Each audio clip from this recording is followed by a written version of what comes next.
I used to think the hardest part would be walking away. Packing a bag. Sitting across from a lawyer. Explaining things to the kids without explaining too much. I braced myself for that kind of pain. The visible kind. The kind people recognize. I didn't expect this version of it. The house is quieter now, but not in a peaceful way. It's the kind of quiet that feels like something's missing, even when everyone is technically still here. There are mornings when I reach for my phone out of habit, like I'm about to text her something small and pointless. Do we need milk? And then I remember there isn't a we anymore. What I miss most are the ordinary things I never thought to protect. The sound of someone else moving around in the kitchen. The way weekends used to feel automatic. The assumption that I belonged exactly where I was. That assumption is gone. When I found out, I thought the worst part would be the betrayal itself. The image of it. The humiliation. The way it rearranged my understanding of the last few years. But the real war didn't start until after. At first, the discovery didn't even feel like discovery. It was smaller than that. A moment so insignificant I almost laughed at myself for noticing. Her phone lit up on the counter while she was in the shower. That's it. No dramatic message preview. No obvious name. Just a notification that disappeared too quickly. I remember staring at the screen after it went dark. Not because I saw something incriminating. I didn't. It was the way my stomach tightened for no clear reason. Like my body understood something my brain hadn't caught up to yet. I told myself I was being paranoid. We had both been distracted lately. Busy. Tired. There were 100 explanations more reasonable than what my mind briefly suggested. I didn't want to be the kind of husband who snoops or accuses over nothing. I'd always believed trust meant not looking for cracks. So I didn't say anything. But something shifted in me that day. It was subtle. I started noticing pauses in her responses. The way she angled her phone away without realizing it. The way she seemed slightly elsewhere, even when she was sitting right across from me. None of it was proof.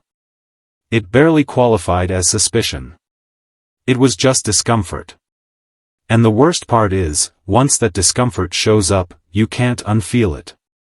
You can't go back to the version of yourself who never questioned anything. I crossed a line without meaning to. I started paying attention.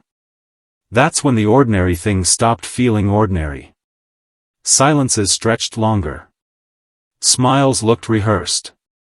I'd ask simple questions and get answers that were technically fine but somehow incomplete. Everything okay? I asked once. Yeah. Why wouldn't it be? She didn't look at me when she said it. I remember standing in the hallway later that night, listening to the sound of the shower running again, and realizing I felt like a guest in my own house. Nothing had been confirmed. Nothing. When I think about our marriage now, what stands out isn't the fights. It's how permanent it all felt. We weren't dramatic people. We didn't throw plates or storm out of rooms. We built our life in layers, small decisions stacked on top of each other until they looked solid. A mortgage. Shared bank accounts. A calendar that only worked if both of us showed up. There's something dangerous about stability when you stop examining it. We met young enough that most of our adult lives blurred together. I don't remember a version of myself that didn't factor her into long-term plans. Even when we disagreed, the disagreement always had an unspoken boundary. We were still on the same team. At least that's what I believed. She was the more outgoing one. The one who filled space easily. I was quieter. More measured. If there was tension, I usually absorbed it first. I told myself that's what being steady meant. Don't escalate. Don't overreact. Keep things balanced. People used to joke that I was the calm one. I wore that like a badge. We built routines that felt untouchable. Friday nights at home. Saturday errands with the kids in tow. Sunday evenings where we'd sit on opposite ends of the couch, half watching something neither of us cared about, just existing in the same room. That kind of existence can trick you. It feels like intimacy. I trusted her in a way I never said out loud. Not because I thought she was perfect, but because I believed in the structure we had built. You don't question the foundation every day. You assume it's there. And our families were woven into that structure too. My brother and I had always been close. Not emotionally expressive, but consistent. He showed up when things mattered. Helped us move. Fixed things around the house without being asked. He'd come over for dinner and tease her about her cooking, and she'd tease him back. It all felt normal. Familiar. He was the person I would have called first if I ever thought my marriage was in trouble. That's the part that still feels strange to admit. There were signs, maybe, that I ignored long before the phone notification. Small seasons where we drifted a little. Weeks where conversations were transactional instead of personal. But I framed it as adulthood. Responsibility. Stress. Everyone gets tired. If she seemed distant, I assumed I hadn't been attentive enough. If I felt disconnected, I told myself to try harder. Plan something. Be patient. I believed in repair. We'd had arguments before. Nothing explosive. Usually about time. Or money. Or how one of us felt overwhelmed. But they always ended the same way, with a kind of mutual exhaustion that passed for resolution.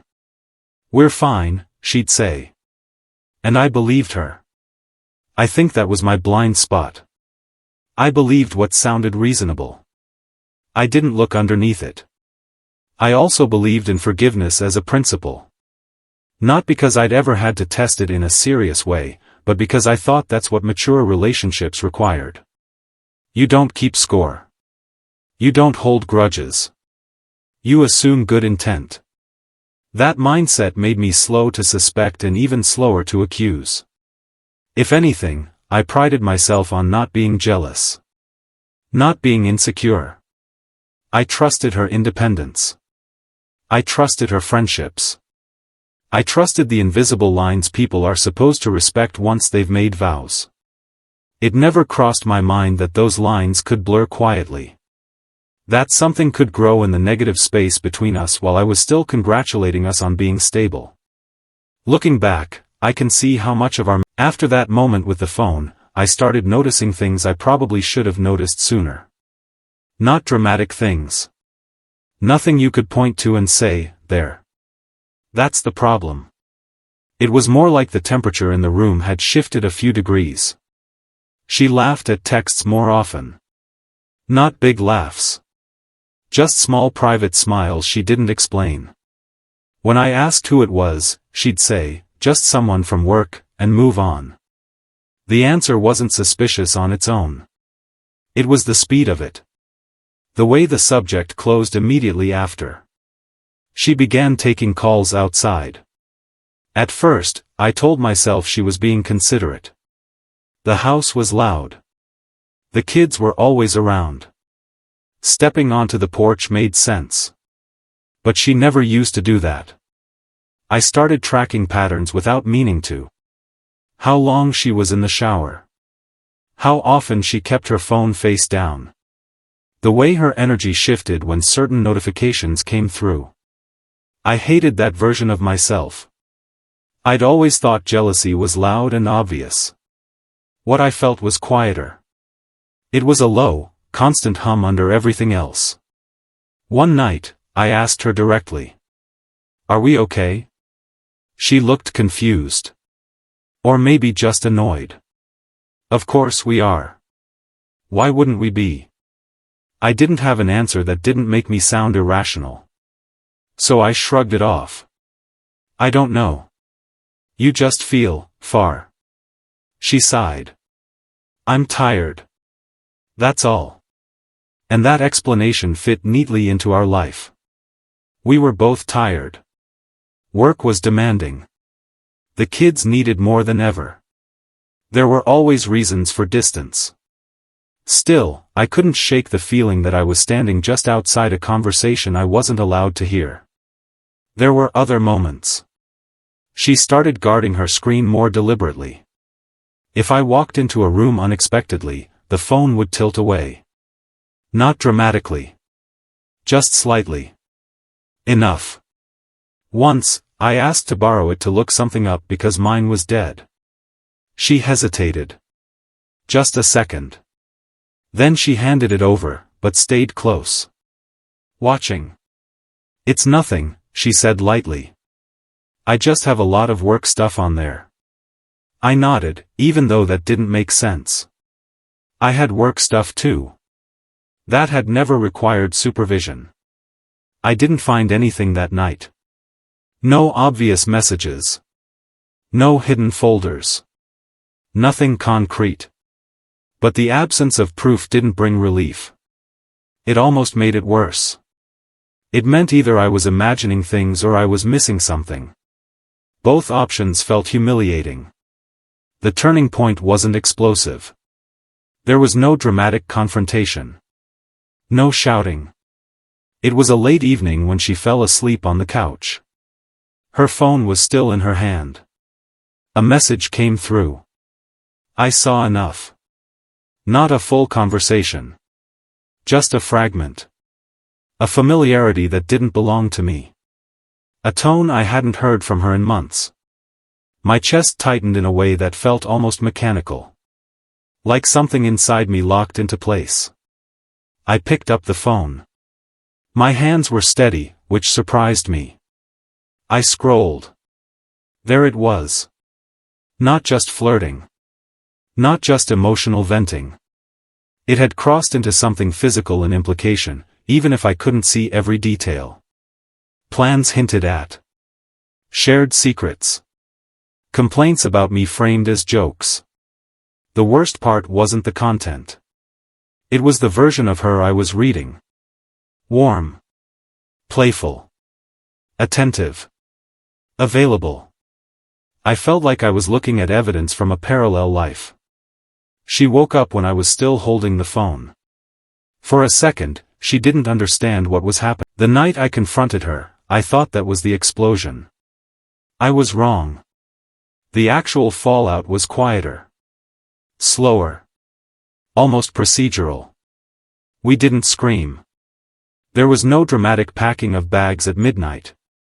We slept in separate rooms that first week, moving around each other like strangers renting the same space.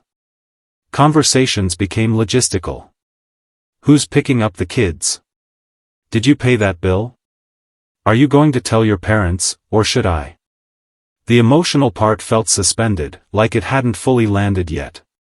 When I finally said, I can't stay, it didn't feel powerful. It felt like admitting something had already died. She nodded like she'd been expecting it. I figured, she said. That hurt more than I expected. I started looking at apartments online late at night. I spoke to a lawyer during my lunch break, sitting in my car so no one at work would overhear. Words like custody and asset division felt clinical, detached from the reality of bedtime routines and school pickups.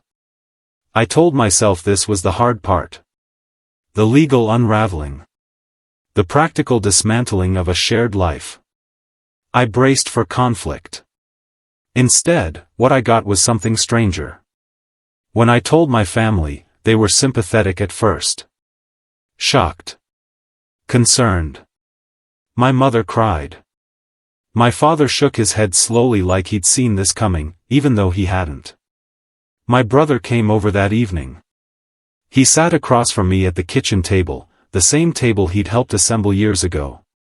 That's rough, he said quietly. It's more than rough, I answered. He nodded. I know. I expected anger from him. Protective outrage. Something definitive. But his tone stayed measured. People mess up, he added after a pause. It doesn't always mean it's over. I remember staring at him. She didn't forget to take out the trash, I said. She had an affair. He held up his hands slightly. I'm just saying, think about the kids. There it was. The first hint that the narrative might not be as simple as I thought. I wasn't asking anyone to pick sides. I wasn't demanding loyalty oaths. I just assumed certain things were obvious. That betrayal was betrayal. That leaving was a reasonable response. Instead, the conversation shifted quickly to forgiveness. To keeping things stable. To not making permanent decisions in a temporary emotional state. Temporary. That word stuck with me. Nothing about this felt temporary. Over the next few weeks, as I moved into a smaller place and tried to make it feel livable for the kids, I noticed something else. The tone from my family started to change. Subtle, but noticeable. Have you talked to her about working it out? Maybe counseling would help. Don't let pride make this bigger than it needs to be. Pride. I wasn't sure when my boundary became pride. Every time I expressed anger, it was met with caution. When I said I felt humiliated, someone would remind me not to make things harder than they had to be. I began to feel like I was defending my reaction more than the event itself. Leaving had felt like the final battle. A clean break. A clear line. But sitting in my half-furnished apartment one night, staring at boxes I hadn't unpacked, I realized something uncomfortable. The fight wasn't over. It was just changing shape. A few weeks after I moved out, I stopped by the old house to drop off some paperwork. It was one of those exchanges where you try to keep things brief. Neutral. The kids were at school. She wasn't home. Or at least, I thought she wasn't. As I pulled into the driveway, I saw another car parked along the curb. Familiar. My brother's. I remember sitting there for a second, staring at it, trying to come up with a harmless explanation. Maybe he was fixing something. Maybe he was picking something up. He'd always been around the house. I walked up anyway. The front door opened before I knocked. My brother stepped out first. He looked surprised, but not caught. Just slightly inconvenienced. "Oh," he said. "Didn't know you were coming by." "I texted her," I replied. He nodded. "Yeah. She mentioned." She appeared behind him a second later. Calm. Composed. "We were just talking," she said. "About what?" I didn't ask. I didn't trust my voice enough yet. He clapped my shoulder lightly. "I'll call you later." They both acted like it was normal. Like I was the one intruding. I handed over the paperwork and left. In the car, something inside me settled into place in a way that felt familiar. The same tight clarity I'd felt the night I saw the messages. Later that evening, I called him. "You were at her place," I said. "Yeah," he answered. No hesitation. "For what?" He exhaled. "To talk." "About?" "About you. About everything." That word, everything, felt too big. "You couldn't talk to me about me?" I asked. "It's not like that," he said quickly. She needed someone neutral. Neutral. I actually laughed at that. "She cheated on me," I said. "What exactly are you neutral about?" "I'm not taking sides," he replied. "I'm trying to keep things from getting ugly. For the kids." There it was again. The kids. The shield everyone held up when they didn't want to address the actual issue. "You're meeting her alone," I said slowly. "Without telling me." I didn't think it mattered. It mattered. He told me they'd met for coffee a few times. That she'd called him when things felt overwhelming. That he'd been advising her on how to communicate with me better. How to keep things calm. "I'm trying to keep the peace," he said. "Someone has to." The implication hung there. Someone has to. As if I was the unstable variable in the equation. I didn't realize there was a war I started, I said. You're angry, he replied carefully. And I get it. But you're also escalating. Escalating. By leaving? By refusing to pretend nothing happened? I felt something shift in my understanding of him. Not explosive anger. Not yet. Just distance. When were you going to tell me? I asked. It didn't seem important. That sentence did more damage than anything else he said. It didn't seem important. To him, private conversations with the person who broke my trust weren't significant. They were practical. Sensible. Mature. Over the next few days, pieces started fitting together in ways I didn't like. Comments my ex would make that sounded rehearsed. Phrases that didn't sound like her. Boundaries she seemed unusually confident about pushing. I talked to your brother, she admitted once, almost casually. He thinks we both need to be more flexible. More flexible. Like this was a scheduling conflict. When I confronted him again, he stayed calm. Almost clinical. You're letting your emotions drive everything, he said.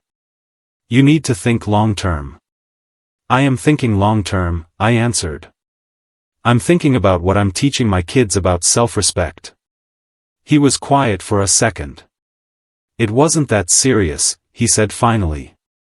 It was a mistake. People recover from worse. It wasn't that serious. After that, something subtle but permanent shifted in how I was treated. No one said it outright. No one accused me directly. It was more like a slow reframing. At family dinners, the air felt careful. Conversations would dip when I entered the room, then resume with softer edges. My name would come up in ways that sounded almost advisory. You just need time, someone would say. Don't make decisions you can't undo. I started noticing how often my anger was discussed as the central problem. Not the affair. Not the secrecy. My anger. If I raised my voice even slightly, the temperature in the room changed. People would glance at each other. Someone would step in. Let's keep this civil. Civil. As if I'd declared war. My brother became the unofficial mediator. He'd repeat phrases that sounded practiced. She feels terrible. She didn't mean for it to go that far. She's trying. Every time he said, she, I felt smaller. Like I was no longer the person he was primarily connected to. When I told him I felt blindsided by how quickly everyone moved toward forgiveness, he shook his head. No one's forgiving anything, he said. We're just trying to move forward. Move forward to what? A version of events where the betrayal was a footnote? One afternoon, my mother called me. Her voice was gentle in a way that made me defensive immediately. Your brother says you've been really upset lately. Really upset? I repeated. Well, intense. I almost laughed. I was cheated on, I said. What's the appropriate level of intensity? She hesitated. We just don't want this to tear the family apart. That was the first time I realized what the real fear was. Not that I was hurting. That I might not smooth it over. At a gathering a few weeks later, I overheard part of a conversation in the kitchen. I wasn't meant to hear it. He's taking it harder than I expected, someone said quietly. It's his pride, another voice replied. He always needs to be right. Pride. That word again. I stood there longer than I should have, listening to my reaction being diagnosed without me. I wanted to walk in and defend myself. Instead, I felt something colder. I was being rewritten. In this version of the story, she made a mistake. A regrettable one. Emotional. Impulsive. And I was the rigid one. The inflexible one. The man who couldn't let go. My brother leaned into that narrative. "You're isolating yourself," he told me one night. "You've pulled away from everyone." "I pulled away because it feels like no one's on my side," I said. "It's not about sides," he replied. "It's about maturity." That word landed heavier than I expected. Maturity meant absorbing it quietly. Maturity meant not disrupting gatherings. Maturity meant accepting apologies at face value and moving on for the sake of unity. I started questioning myself more than I'm comfortable admitting. Was I dragging this out? Was I making it bigger than it needed to be? There were nights I lay awake replaying everything, trying to see if there was a version where I overreacted. Where leaving was impulsive. Where forgiveness would have been easier. But every time I went back to the beginning, to the messages, to the secrecy, I felt the same tightening in my chest. It wasn't just what she did. It was how easily everyone else wanted to reduce it. What hurt more than the affair, in some ways, was the erosion of certainty. I no longer trusted my own emotional calibration. If the people closest to me thought I was exaggerating, maybe I was. That doubt is powerful. It makes you quieter. Smaller. At gatherings, I stopped bringing it up. I nodded when people suggested counseling. I avoided eye contact when my brother mentioned her progress. The less I reacted, the more comfortable everyone seemed. And that's when it really clicked. Peace, in this family, didn't mean resolution. It meant silence. And the person expected to stay silent was me. There's a moment when you realize you're not being misunderstood. You're being managed. For a while, I kept trying to explain myself better. I chose softer words. I shortened my sentences. I tried to sound less angry, more reasonable. It didn't change anything. If I said I was hurt, I was told to focus on healing. If I said I felt betrayed twice, I was told not to compare. If I said I needed space, I was warned I was isolating myself. Every road led back to the same place. I was the variable that needed adjusting. The breaking point wasn't dramatic. It happened during a casual family dinner. My brother was there. So was my ex. The kids were in the next room. Everything looked normal. Too normal. At one point, she mentioned something about a scheduling issue for an upcoming school event. My brother jumped in immediately. "We already talked about that," he said to her. "We'll make it work." "We." I felt the word land before anyone else did. "We?" I asked quietly. He looked at me like I was nitpicking. "I just meant we as in, everyone." But that wasn't what it felt like. It felt like decisions about my children were being discussed in conversations I wasn't part of. It felt like my absence had become convenient. Later that night, I called him. "I need you to stop," I said. "Stop what?" "Stop acting like her advisor. Stop speaking for me. Stop smoothing things over like this is just a miscommunication." He sounded tired. "You're still angry." "Yes," I said. "I am." There was a pause. "You're going to regret pushing everyone away," he said. That sentence did something unexpected. It clarified things. I wasn't pushing anyone away. I was stepping back from a situation where my pain was being negotiated like a problem to solve.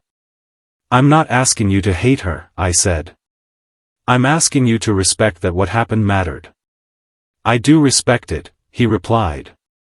"I just don't think it's worth blowing up the whole family." That was the line. Because to me, the family had already changed. It wasn't being blown up. It was being revealed. I stopped arguing after that. I stopped attending some gatherings. I kept communication about the kids direct and minimal. I declined invitations where I knew I'd be expected to perform calmness. The shift wasn't loud. It was deliberate. For the first time since everything unraveled, I made a decision that wasn't about keeping things comfortable for everyone else. It was about protecting what little self-respect I had left. If you've ever felt like you had to shrink your pain to keep the peace, I want to hear from you. Subscribe, like, and share your thoughts in the comments. Sometimes the second betrayal is the one no one talks about. I didn't know what the long-term cost of stepping back would be. I just knew I couldn't keep pretending unity meant loyalty. Before I finish this, I want to say this: if any part of this story feels familiar to you, if you've ever felt betrayed and then questioned for reacting to it, take a second to subscribe, like the video, and share your thoughts in the comments. These conversations matter more than we admit. What surprised me most is that I can talk about the affair now without my voice tightening. Time did what time usually does. It dulled the sharp edges. I don't replay the messages anymore. I don't picture the details. I don't wake up wondering where she is or who she's talking to. That part burned fast and then burned out. What lingers is something quieter. It's the memory of sitting in rooms full of people who loved me and feeling like I had to defend the fact that I was hurt. It's remembering how quickly the language shifted from what happened to how I was handling it. I can handle betrayal. It's ugly, but it's clear. Someone breaks trust. You respond. You make choices based on what you can live with. What's harder is when the response to your pain becomes the problem. When your anger is labeled instability. When your boundary is labeled pride.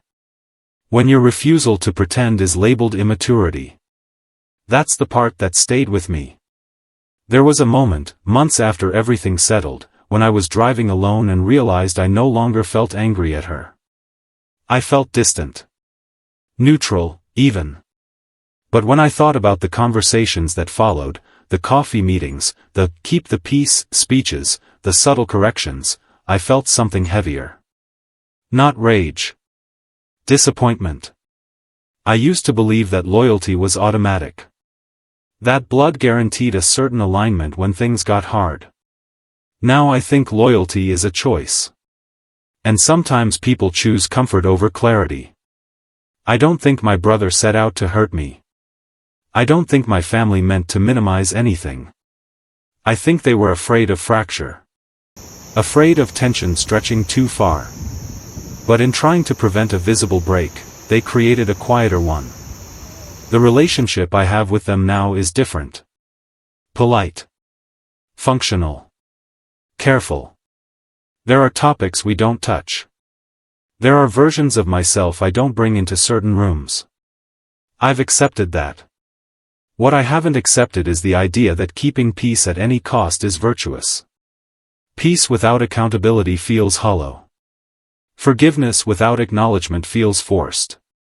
And unity that depends on one person swallowing their truth isn't unity at all. If I had forgiven immediately, if I had moved back in and called it a lapse in judgment, maybe everything would look intact from the outside. Holidays would feel easier. Dinners would be lighter. But I would know what it cost. I would know that I traded my self-respect for approval. The affair changed my marriage. The aftermath changed how I understand loyalty. So here's the question I still sit with. If protecting the family means protecting the person who broke the trust, and questioning the one who reacted to it, is that really peace? Or is it just a more comfortable form of denial?